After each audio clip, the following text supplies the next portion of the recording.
Et tout à l'heure, j'ai vu un commentaire, malheureusement, quelqu'un disait, c'est vrai qu'on va essayer de parler de ça, que pourquoi est-ce que tu te joues les veuves alors que tu n'as jamais été avec Cabrel? C'est l'occasion pour nous, à la faveur de cette interview exclusive, de répondre à tout ça. Mais depuis le 22 juillet, où malheureusement Cabrel a été conduit à sa dernière demeure, comment est-ce que tu vis ces moments? Depuis le 22 juillet, je ne vais pas bien. Déjà, moi-même, personnellement, je ne me sens pas bien, que ce soit moralement, physiquement. Et comme pour ceux qui me connaissent bien, j'ai beaucoup fondu parce que je ne vais pas bien. Je dors presque pas. Je passe le temps à réfléchir, à penser, à revoir les images où j'étais avec Abuel. Tout ça, ça me met mal. J'imagine la douleur qui est la tienne. Tu as sorti un très beau single. Je voulais te dire bravo pour ce single. Moi, lorsque j'ai écouté les premières notes, qui veut dire adieu dans votre langue, quand j'ai vu, j'ai dit waouh, ce titre-là, il est trop énorme. Il est tellement touchant. Ce titre est vu aujourd'hui à près de 500 000, il est à près de 500 000 vues. Comment est-ce que tu as composé cette chanson? Je sais que ça sera difficile, cette interview, mais essaie vraiment de te remettre en toi-même. Comment est-ce que tu as composé cette chanson? Ok, la chanson, en fait, je l'ai composée. Je me rappelle quand je suis partie au village, après le dé de Cabrel, 2 jours après, je me suis rendue dans son village. À Je suis Bangante, rentrée et j'étais c'est ça, à avec... Bangante. oui, oui, j'étais à Banganté. En fait, c'était un moyen d'exprimer tout ce que je ressentais. Parce que si tu fais un post Facebook, sur Facebook, les gens le prennent mal. Tout ce que tu fais, les gens le prenaient mal. J'étais obligée d'exprimer ça à travers une chanson. C'est un peu ça. En tout cas, c'est une chanson qui Et c'était touche au pas trip. facile. Et ce qui me plaît, c'est que les gens, ils ont tellement. La chanson, elle est tellement. Honnêtement, moi, ça m'a touché. Moi, Menga, beaucoup de courage, ma grande, beaucoup de courage, j'imagine. Et c'est ta toute première sortie, même avant, dès que, depuis le décès de Cabrel, ton manager l'a dit, tu n'as pas eu à faire de sortie. Sincèrement, merci. Mais sois forte. Parce qu'on va parler pendant au moins près d'1 heure de temps, on va échanger, on va parler de l'homme que tu as connu.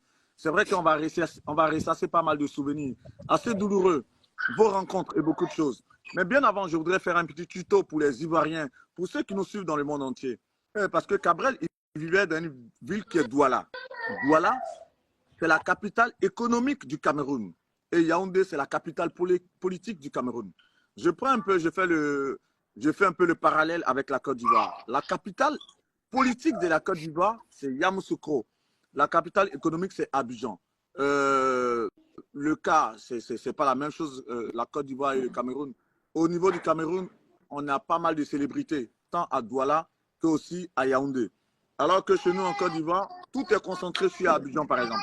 Abidjan, c'est là où il y a toutes les célébrités, il y a là où il y a tous les chanteurs, tous les influenceurs, tout le monde. Et Yamoussoukro, c'est une ville qui est certes politique, mais il n'y a pas ce truc. Donc, j'ai voulu faire Excusez-moi un peu. déjà. Non, il n'y a pas de souci. J'ai voulu déjà faire ce petit parallèle pour qu'on comprenne un peu ce qu'on va expliquer tout à l'heure. Et merci d'envoyer de la force à cette jeune dame qui n'a pas fini de pleurer l'homme avec qui elle était, mais qui a décidé aujourd'hui de s'ouvrir et de nous parler à cœur ouvert. Ma première question est la suivante. Comment est-ce que toi et Cabrel vous rencontrez? Comment est-ce que se fait là? Comment est-ce que vous rencontrez? Comment est-ce que vous connaissez? Déjà, j'ai pas vraiment envie de parler de tout ça, mais j'ai rencontré Cabrel, ça fait longtemps, et c'est là longtemps. Et ce qui nous a plus unis, c'était le talent de tout un chacun. Il avait un talent fou et moi aussi j'avais un talent. Et après, il y avait je sais pas comment appeler ça. Il y avait cette harmonie-là entre nous. Quand à chaque fois qu'on travaillait, on se sentait, ça donnait et on se sentait bien en fait. Et c'est comme ça qu'on s'est rencontrés. On a travaillé en fait. Et il est entré dans ma vie vraiment. C'est quelqu'un qui est vraiment entré dans ma vie. Et c'est quelqu'un qui a vraiment cru à moi. Voilà pourquoi je ne vais jamais arrêter de le pleurer. Ben, je prends appui sur la question tout à l'heure, le commentaire de l'internaute. C'est vrai que même dans ta réponse, lorsque tu surfes, on voit peut-être plus une relation beaucoup plus professionnelle que sentimentale. Est-ce qu'en vrai, vu que là, nous, on est en direct là pour cette interview, est-ce que vous aviez une relation sentimentale en dehors des collaborations professionnelles? À quoi ça va encore aider les gens en ce moment? Ça n'aide plus. Et je sens que c'est comme je vous ai dit, j'ai pas envie de parler de ce sujet. J'ai vraiment pas grand-chose à dire à cela. Ça, c'est un mythe que beaucoup de gens veulent en savoir, mais j'ai pas envie de parler de ça. Ok. La seule chose Tu que vous devez savoir, c'est que préfères Carole et moi, on a vraiment une relation très, très forte. Il y avait un truc entre nous, mais le reste, c'est que vous cherchez à savoir, là, je ne suis pas en mesure de parler de ça. Ok, parfait. Il y a aussi un sujet qu'on va aborder, ce sont les circonstances réelles, on va dire, de son décès. C'est vrai, on l'a tous vu, c'était un accident sur le trajet Douala Yaoundé. C'est ce que on dit. Mais là, toi, la vérité, les circonstances de son décès, c'était lesquelles? Déjà, moi, je suis à Yaoundé, lui vit à Douala et je ne connaissais pas à quelle heure il a pris la route. C'est vrai que lui et moi, on avait parlé quand même. Et après, il m'avait dit qu'il devait revenir à Yaoundé pour venir prendre son visa. Qu'il devait récupérer son visa. Putain. Qu'il devait récupérer son visa et après, moi, j'étais au courant de rien. Je n'étais pas au courant de son voyage, j'étais au courant de rien. Et à 4, je pense à 4 qu'on m'appelle, il y a un ami qui m'appelle pour me dire, pas 4 heures, il pense 6 heures. Il m'a laissé les messages et À je n'ai pas vu. À 6 heures du matin, oui. 6h00, oui, Mhm. presque 6h30, il me rappelle, il me dit, je t'ai envoyé une vidéo, est-ce que tu as vu la vidéo? Je dis non. C'était quoi la vidéo? Je vois la vidéo et après, du coup, je lance l'appel. J'appelle directement Cabrel, j'appelle le numéro de Cabrel. Ça sonne, et quand ça sonne, je me dis, bah, mais les gens sont en train de jouer à quoi? Et après, un monsieur, quelqu'un décroche, et je me disais que c'était lui, parce que moi, la seule chose que je voulais, c'est dire à la personne qui m'écrit que non, c'était juste les racontages comme d'habitude. Mhm. Un monsieur il décroche, il dit non, et Cabrel a fait l'accident, mais c'est pas grave. Donc, il a essayé de me convaincre quoi, que c'est pas grave, ça va aller. Et j'ai raccroché, j'ai rappelé le gars pour lui dire que non, il a fait l'accident, mais c'est vraiment pas grave. Il me dit non, rappelle, je t'envoie les photos, rappelle, c'est comme ça que je rappelle encore. On me dit que si le monsieur là me redit encore que non, s'il te plaît, je te rappelle tout à l'heure. Et après, personne ne décrochait pas mes appels. J'étais obligée d'appeler les autres influenceurs pour être au courant vraiment, pour avoir les nouvelles sûres. Quoi. Donc, j'étais pas à Douala, je sais pas, je connais pas les circonstances. Moi, j'étais à Yaoundé, je sais pas. Wow. Et voilà comment tu apprends cette triste nouvelle en ce jour du 15 juin 2023. Et les heures qui suivent, avec l'évolution de l'actualité, comment est-ce que tu commences à appréhender cette triste nouvelle? J'étais obligée d'appeler, j'ai essayé d'appeler tout le monde en fait. Oh J'étais obligée Seigneur. d'appeler tout mon répertoire, appeler tous les gars que je connais à Douala, appeler même le garçon avec qui il vivait, c'est Guy, c'est un musicien aussi. Lui, c'est même lui, c'est moi qui l'apprends la nouvelle parce que quand je l'appelle, il me dit, je lui demande que Kabul est où, il me dit, Kabul a pris la route pour Yaoundé, donc je pense qu'il est arrivé, je sais pas. Et c'est moi qui l'apprends que non, il a fait l'accident. En fait, la seule chose que je voulais à l'instant, c'est qu'on me dise que non, tout c'était faux. Mais malheureusement, c'était vrai. Je n'avais pas la force, je ne pouvais pas prendre la route, je ne pouvais rien faire.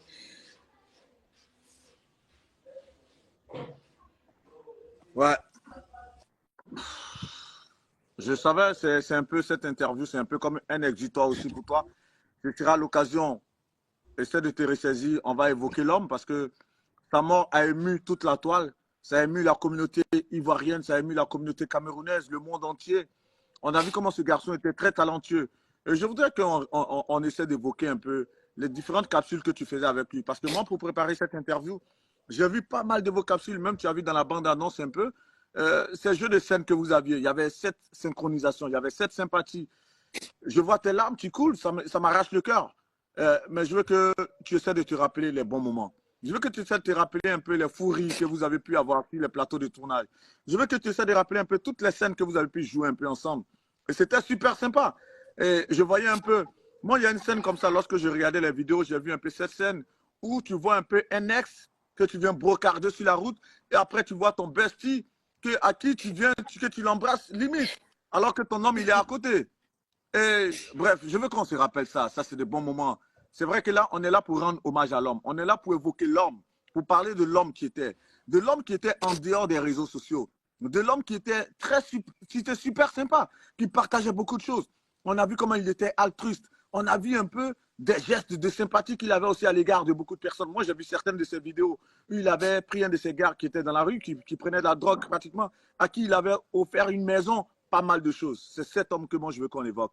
Et lorsque je parle de toutes ces images, lorsque je parle de ces choses, quelles sont les images super sympas que toi, tu gardes de cette personne que toi, tu auras côtoyé le temps de son existence? Quelles sont les choses super belles que tu auras retenues de la personne?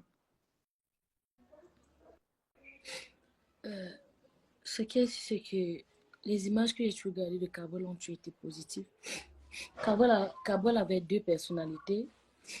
Il avait la première personnalité, c'est qu'il était quelqu'un de très fort, quelqu'un qui ne voulait jamais montrer son côté faible, qui montrait toujours que non, il est solide, il est quelqu'un de fort. Et en lui, j'ai essayé de cultiver ça, mais c'est vrai que moi, je suis plus faible que lui.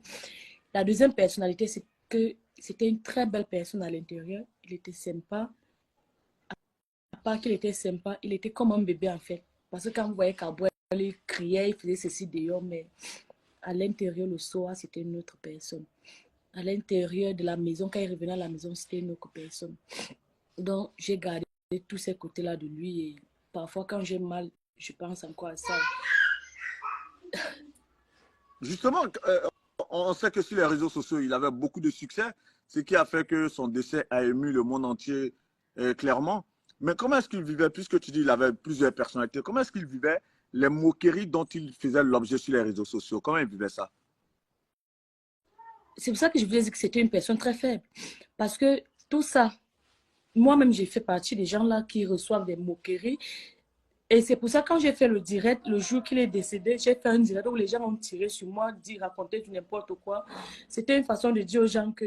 je n'ai pas dit qu'on l'a pris peut-être parce qu'il est dans les choses, non. Tout ce que les gens racontent sur nous, sur les réseaux sociaux, ça nous touche, ça nous fait mal. Et lui, c'était le genre de personne. Quand il lisait les commentaires qu'il était à la maison, il avait mal. Parfois, il restait comme ça, il pleurait. Il pleurait, se posait les questions de savoir pourquoi les gens le détestent, pourquoi, alors qu'il se bat jour et nuit, il ne dort pas. Parce qu'avant, c'était quelqu'un qui travaillait franchement. Il se posait les questions pourquoi est-ce que les gens le détestent. C'est comme moi, je me pose souvent les mêmes questions. Donc, personne ne prend ça positivement. Les moqueries sur les réseaux, et surtout qu'il était un peu, il avait le corps, les gens l'insultaient, les racontaient du n'importe quoi par rapport à son physique. Ça lui faisait mal. Il avait mal. Mais d'ailleurs, c'était pas ça. Il a un parcours éloquent tout de même. Et je sais que le 21 août prochain, il devait avoir 33 ans. Parce qu'il est né en août, le 21 août 1990. Il devait avoir 33 ans le 21 août prochain. Mais comment est-ce que pour quelqu'un qui est rentré dans ce métier quand même, il devait avoir 22 ans lorsqu'il commençait avec les scènes. J'ai vu pas mal de ses vidéos, il n'était pas assez costaud, il dansait, il faisait pas mal de sketchs. Comment est-ce qu'il n'arrivait pas à amortir un peu le coup des méchancetés à travers les réseaux sociaux? Comment est-ce qu'il n'arrivait pas à amortir tout cela? Là, je sais pas comment je vais vous répondre parce que c'est sa personne en fait. C'est sa personne. Il sait comment, il connaissait comment est-ce il gère son image, il savait comment est-ce qu'il gère ses réseaux, c'est tout ce qu'il faisait. Il avait un plan de travail en fait. Vous voyez donc, il connaissait comment est-ce qu'il gérait tout ça. Moi, je ne peux pas vous répondre à sa place parce que là, il n'y a que lui-même qui pourrait répondre à ma place. C'est vrai que malheureusement, l'accident est arrivé et cet accident l'a emporté. Et chaque fois, c'est un peu. Je l'ai lu d'un ouvrage d'un grand écrivain, Edgar T. Hall, qui disait en Afrique, lorsque, par exemple, j'ai fait le parallèle, hein, en Afrique, lorsque quelqu'un meurt, on trouve toujours une raison occulte ou mystérieuse à sa mort. Qu'est-ce que tu réponds à tous ceux qui disaient peut-être que Cabrel a eu ce succès fulgurant, il est mort aussi de manière brutale parce qu'il était dans des sectes? Qu'est-ce que tu peux répondre à ces personnes? Je n'ai rien à répondre à ces gens. La seule chose que je dis à ces gens, c'est que derrière tout ça, il y a Dieu. On n'a qu'une seule vie. Et tout ce qui arrive aux autres peut nous arriver demain. C'est ça que les gens ne comprennent pas. Tout ce qu'on raconte sur l'autre, le jour que tu meurs, on raconte ça. Que tu sois motomane, que tu sois quelqu'un qui fait la boîte en route. On parle mal de tout le monde. Je n'ai rien à dire par rapport. C'est leur problème avec Dieu et eux comme ça là. Moi, je n'ai rien à dire. Moi, ça me fait mal parce que moi, j'étais mélangée. À un moment, ils ont dit non, tu ne vas pas arriver. Moi, je recevais ces sons. On me disait qu'après Kabul, c'est moi qui devais mourir. Mais je crois en Dieu. Je sais que c'est Dieu qui m'a permis d'être où je suis aujourd'hui. Donc, je n'ai rien d'autre à donner à quelqu'un. Donc, chacun pense comme il veut. En tout cas, que Dieu te préserve. Là, tu parlais du fait qu'il partait prendre son visa pour le Canada et c'est malheureusement en partant chercher ce visa qu'il est décédé sur la route. Mais est-ce que toi, tu savais quand est-ce qu'il devait partir au Canada? Non, déjà, je ne savais pas, je ne connaissais pas le jeu exact, mais il m'avait dit, parce que la dernière fois que lui et moi se voient, c'est quand il est venu prendre son passeport, il avait le passeport, je pense au passeport, c'est Bordeaux, c'est quoi là qu'il est venu chercher. Mhm. Il est arrivé, on a fait plusieurs vidéos, il était assis où je suis assis là. Il était là et après, il m'a dit, je dois revenir ici la semaine prochaine et quand je reviens, c'est pour prendre mon visa pour le Canada. Donc, quand j'arrive, quand je vais vouloir venir, je vais t'appeler. Et c'est tout ce que je connaissais. Il ne m'avait pas encore donné la date. Et c'est le jour qui devait arriver, qui devait me dire quand est-ce qu'il voyage. Il m'avait encore rien dit.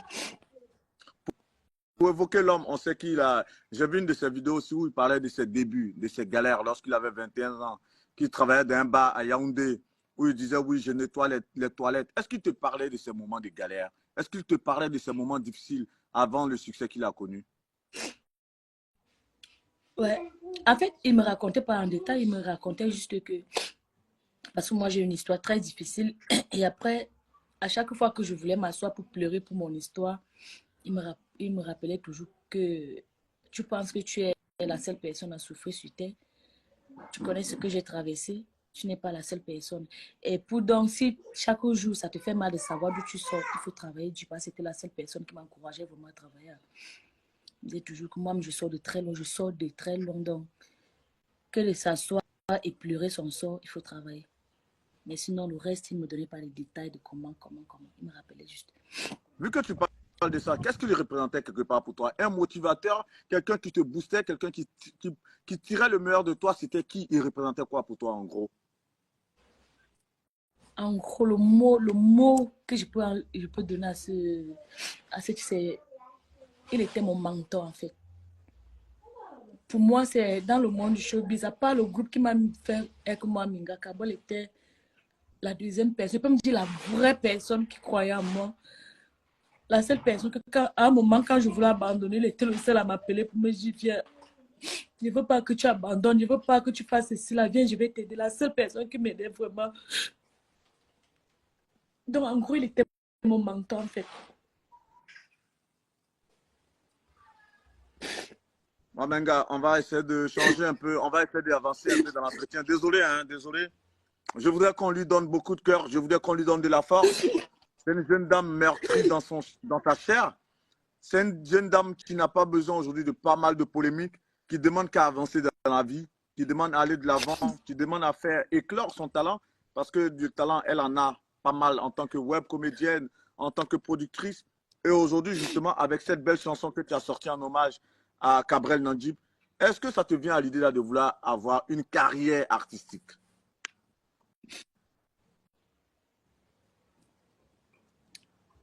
Déjà, je n'ai pas sorti parce que beaucoup de gens se disent que j'ai sorti mon son parce que j'ai trouvé l'occasion de me lancer dans la musique. Je suis fan de la musique depuis longtemps, mais je me sentais, j'avais pas, je me disais que la musique était difficile. Donc, moi, je faisais ce que je savais faire. Même avec Carbone, j'avais déjà un projet, on était en train d'écrire une chanson où il voulait que je chante avec lui. Mais j'ai sorti mon son parce que je voulais soutenir, en fait, je cherchais un moyen d'exprimer ce que je ressentais, mais pas pour lancer Tout une à fait. carrière. Mais si ça joue, si j'ai les moyens et que je me dis, bah, je peux me lancer, ça ne me dérange pas, je peux toujours me lancer parce que j'aime bien la musique. Moi, j'adore la musique et mon idole, c'est Lady Ponce. Dans la musique, en fait, féminine au Cameroun, j'aime bien la musique de Lady Ponce. Donc, du coup, peut-être pourquoi pas, je peux me lancer. Mais là, justement, vu que tu parles de si tu as l'opportunité d'avoir peut-être un producteur ou des moyens, encore moins de soutien pour te lancer dans une véritable carrière artistique, ça m'amène à te demander, donc ce single, c'est toi qui l'as financé toute seule? Oui, oui, oui. Ouais, je l'ai fait toute seule. J'ai Le juste eu clip, tout ça? le soutien des gens comme le Big Maker qui ne m'a rien demandé, Junior Abega qui est mon ami, avec ses amis Mebak et j'ai un ami aussi qui chante. Lui, il m'a aidé vraiment aussi à composer parce que à un moment, je me perdais, il n'y avait pas assez de mots et il m'aidait à compléter les mots. Donc, ouais, j'ai financé mon truc tout seul. Je n'ai demandé à personne, l'aide à personne. En tout cas, moi, je voulais lancer un appel. Je te parle sous ton contrôle à tous ces producteurs de musique qui croient en des vrais talents. Moi, Menga, moi, j'ai eu la chance dans ma vie d'avoir été directeur d'une maison de disques. Je te le dis sincèrement, tu es très forte. La composition, elle arrache. Elle est très belle. Et tous ceux qui vont aller voir ce clip, c'est eux que l'homme Menga sur YouTube, vous allez me dire. Et ceux qui sont en train de regarder peut-être en ce moment ce titre, vous viendrez peut-être faire des commentaires pour me faire un retour d'expérience parce que la chanson, elle est très belle. Il nous reste encore juste 9 minutes. Nos directs, c'est généralement 1 heure de temps. Il nous reste encore 9 minutes pour terminer cet entretien. La question que je voulais te poser, c'est vrai que là, c'est encore difficile de pouvoir te projeter, malheureusement. Mais tu l'as dit, la musique, tu l'as toujours aimé. Tu veux te lancer et à partir de ce single qui a été vraiment adopté, c'est clair qu'il y aura des projets musicaux. C'est ce qu'on te souhaite. Trouver un bon producteur, quelqu'un qui va croire en toi. Mais si tu dois te lancer dans la carrière musicale, artistiquement parlant, tu vas surfer sur quel genre musical? Là, je ne sais pas encore. Pour le moment, je ne m'y connais pas. C'est comme je dis, je ne m'y connais pas trop dans la musique. Je ne sais pas, peut-être que j'ai trop... Je ne connais pas encore. Je suis encore en train de faire le choix. Là, c'est vrai que tu es sur un média j'ai les gens digital. qui vont m'aider. Oui, vas-y. Ouais, j'ai les gens qui vont m'aider, qui vont me soutenir et qui vont peut-être me donner leur avis, qui vont m'aider pour le choix, en fait. Pour moi, je ne me connais pas trop. Donc, tu vas faire une carrière, mais mon plus grand rêve, c'est pas selon faire le la feeling. musique, hein. Selon le feeling ou selon la direction Oui, selon le feeling. Mais là j'aime mon truc à moi, c'est que moi, j'ai mon rêve. C'est le cinéma que j'ai vraiment envie de me lancer à fond. J'ai envie d'arriver à fond. La musique, peut-être que ça peut arriver, mais je ne sais pas. Peut-être que ça va arriver. Tu vas pas te lancer, tu vas pas faire du Bikutsi, quand même, musicalement parlant, puisque Lady Prince est J'aime bien. ton idole. Ouais, j'aime bien. Je peux me lancer dans la... Bon, j'aime bien, je sais pas. C'est comme je vous ai dit, je sais pas encore. Je vais prendre des... Je vais me renseigner, je vais prendre, collecter des réponses, des idées, des... Bon, je vais voir mes amis, en fait, qui vont m'aider. Vu que tu as parlé de carrière dans le cinéma, est-ce que ça te dirait, parce qu'on est sur un média digital qui est suivi beaucoup majoritairement, ça je vais dire ça comme ça, à partir de la Côte d'Ivoire, est-ce qu'on te verrait par exemple camper des rôles dans des séries ou bien dans des films ivoiriens par exemple? Déjà, j'adore les Ivoiriens. Je les adore Ah, c'est trop, sympa. surtout. Oui, j'aime le cinéma ivoirien. J'adore, sincèrement. Et j'ai mes idoles là-bas que un jour, j'aimerais vraiment me retrouver là-bas et jouer dans une série, je sais pas. Surtout avec Monsieur Gou, Michel. Je suis trop fan de lui. Et Dibok Travat. Ils sont pleins, hein, que j'aime bien et que je suis beaucoup. Donc, c'est mon rêve. C'est un de mes rêves. Bah, pas mon rêve, mais c'est un de mes rêves. T'es déjà allé en Côte d'Ivoire, du coup? Non, à chaque fois que j'ai voulu aller, j'avais toujours un truc qui m'empêchait. Vu que tu parles de ton planning hyper bouqué, ce qui fait que tu n'es pas encore allé en Côte d'Ivoire, en ce moment, tu t'occupes à faire quoi? Quelle est ton actualité? Là, maintenant, je suis encore à la maison, je fais rien, mais je fais juste dans les web-séries. Bon, j'ai une web-série que j'ai mise dehors. Le titre, c'est La Patronne, c'est sur YouTube, sur la page Bien Bien. Et en dehors de ça, je fais des vidéos en streaming avec Monsieur Edo Douanon Glacé, avec Moustique, avec les Rigolas, je fais plusieurs collaborations avec les artistes ici. Et Wow. j'aimerais relancer, parce que j'ai fait une saison de ma web-série, La Patronne, et avec le temps, avec les moyens qui vont suivre, peut-être que je vais relancer la deuxième saison et relancer une web-série, parce que j'ai écrit plusieurs, mais ce sont les moyens qui nous manquent. En tout cas, force à toi, force à toi. Moi, j'ai pris un grand plaisir, en tout cas, et avec moi, tous ces internautes qui nous ont suivis, tous ceux qui ont pu relayer cette vidéo, qui ont pu la partager, qui ont pu suivre cette interview, on a pris plaisir, en tout cas, à te suivre. Si tu as un mot fort, un message très fort que tu souhaiterais lancer à la faveur de cette interview, je le dis encore, une interview exclusive depuis malheureusement le décès de Cabrel, depuis le 15 juin 2023, tu n'étais pas ouverte comme ça. Et c'est la première fois que tu évoques un peu l'homme. Tu nous as servi des exclusivités. Si tu as un message fort à faire passer, ce serait lequel? Donc, mes messages, c'est que je vais d'abord dire, souhaiter mes condoléances à tous les fans de Cabrel, parce que c'est qu'il y en a nombreux qui le pleurent. Et aux fans de Samy Le Noir, parce que Samy était aussi un ami à moi, Samy qui est décédé, Tout à fait, ouais. malgré tout ce qu'on a raconté. Oui. À la veille, même avant qu'il ne meure, 2 jours avant, quand il est rentré à Yaoundé, après son accident, il m'a appelé. On avait un projet qu'on avait lancé. On a fait un mini court-métrage aussi, qu'on a fait que je dois mettre sur les réseaux. Donc, j'ai dit aussi mes condoléances à la famille de Samy et à la famille de Blaise Calabas, aussi un humoriste qui est décédé. Et j'aimerais dire aux jeunes qui nous suivent, qui nous prennent pour exemple, de travailler. Que chacun sache que chaque fois que tu travailles, que tout un chacun qui travaille, on aura toujours à dire sur eux.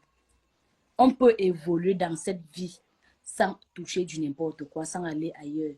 Mais beaucoup veulent nous faire croire que pour évoluer, il faut toucher du n'importe quoi. C'est ce qu'ils veulent nous faire croire. Mais à nous, les jeunes, parce qu'il ne suffit pas seulement d'être intelligent à l'école, il faut être sage. C'est avec la sagesse et l'intelligence qu'on évolue. Travailler, arrêter de suivre du n'importe quoi. C'est pas, disons même que je suis dans la secte, moi je peux être que dans la secte. Vous n'êtes pas obligé d'entrer dans la secte. Tu peux dire, je vais évoluer sans entrer dans la secte. Voilà, donc les jeunes, arrêtons de suivre du n'importe quoi, arrêtons la vie facile, arrêtons d'aller de gauche à droite, travaillons.